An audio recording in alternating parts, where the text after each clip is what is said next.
Prosecution, for some unfathomable reason, would have you not look at it, protective measures, in-court protection on a case-by-case basis, but would have carte blanche that we say amounts to a license to lie. Because those witnesses are concerned of two things in my respectful submission. One is they'll be found out and prosecuted. The other is, when the lie is broadcast, maybe we'll get a torrent of new information to the defense that will assist us in showing the court that they're lying. Karim Khan Queen's Counsel became popular in Kenya after successfully led a team comprising of Shyamala, Alagendra and Essa Faal to defend former head of civil service Francis Muthaura. He's not the ordinary lawyer one can find anywhere on the streets. He has stood out as the fearless and the iron lawyer who never minces his words or shies away from speaking his mind. At the start of the Kenyan cases, he said, even dressing up the prosecutor's case in Sunday best, it will still be in tatters. It is with that conviction that he agreed to defend Ruto, whose charges have now been vacated. The Deputy President gave me a great compliment once upon a time when I left Muthaura case and he wanted to instruct me. He said, "You argue like a Kenyan." And I view that as an honor. You know, as a lawyer, we're not paid hacks, we're not parrots. We are the voice of a client. We are there as officers of the court to do justice. And when you believe in something, when you see the truth, I think you have a duty to the administration of justice to be fearless in the course of justice.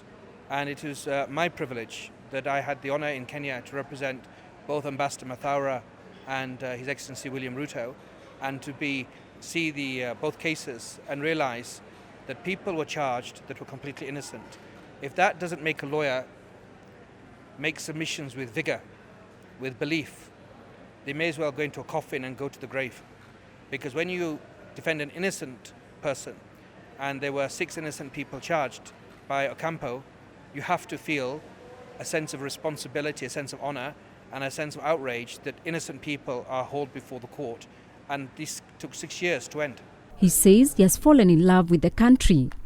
And in fact, he will represent Kenya in another case against the British government. Kenya is a lovely country, and I love the people, and the people are so kind to me and to my team. So I always feel that sense of debt for the kindness of Kenyans, of all communities, of all ethnicities, and of all parties. In fact, people have been very kind to me.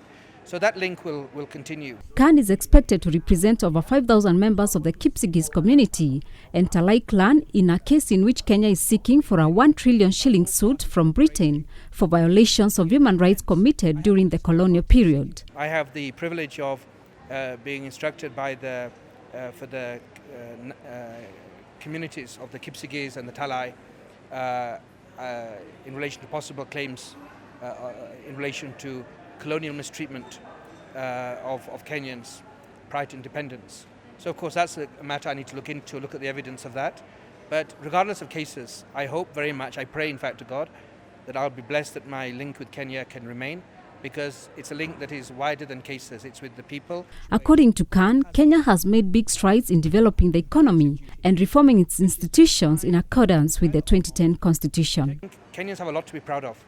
Your country has went through a very difficult period in the PEV, but so much good has come. You have a new constitution, you have a devolution, you have you have a very good Chief Justice, you have a very good Attorney General, you have a good civil service, you have a good leadership, and the country needs to move forward together in the betterment for all individuals. And I think it's on the right path. And it's very easy to be very critical of Kenya, and journalists have a duty also to speak truth to power. But at the same time, we need to be moderate and applaud what is good in Kenya, and not just to bash it as if it's all rubbish, because the outside world has been given a very wrong impression of Kenya because of the ICC case. The real Kenya is beautiful, and it's a country that nobody wants to leave. For Capital TV, I am Judy Kaberia.